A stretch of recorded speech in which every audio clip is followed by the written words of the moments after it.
Nandamuri mega హీరోల మధ్య వృత్తిపరమైన పోటీ ఉంటుంది. ఒకరి రికార్డులు మరొకరు బద్దలు కొట్టేందుకు కష్టపడుతుంటారు, విభిన్నంగా ఆలోచిస్తుంటారు. విజయం కోసం ఇరువురు వేసే అడుగులు కొన్నిసార్లు కలుస్తుంటాయి. Young tiger NTR, mega power star Ram Charan విషయంలో అదే జరిగింది.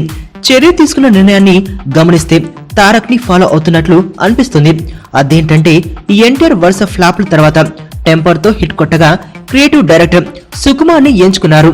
ఆయన దర్శకత్వంలో నాన్నకు ప్రేమతో వంటి క్లాస్ మూవీ చేశారు, మరో హిట్ అందుకున్నారు. రామ్ చరణ్ కూడా వరుస ఫ్లాప్ల తర్వాత ధ్రువతో హిట్ కొట్టగానే సుకుమార్ తో కలిసి పయనించేందుకు సిద్ధమయ్యారు.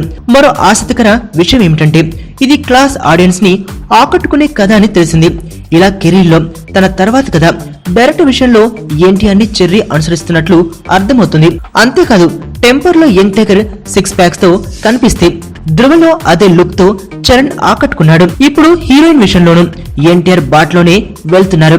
బాబీ డైరెక్షన్ లో ఎన్టీఆర్ చేస్తున్న ప్రస్తుత సినిమాలో అనుపమ పరమేశ్వరన్ ఓ హీరోయిన్ గా నటిస్తోంది. ఆ ప్రేమతో ఆకట్టుకున్న ఆమెని చరణ్ తన సినిమాలో తీసుకున్నట్లు సమాచారం.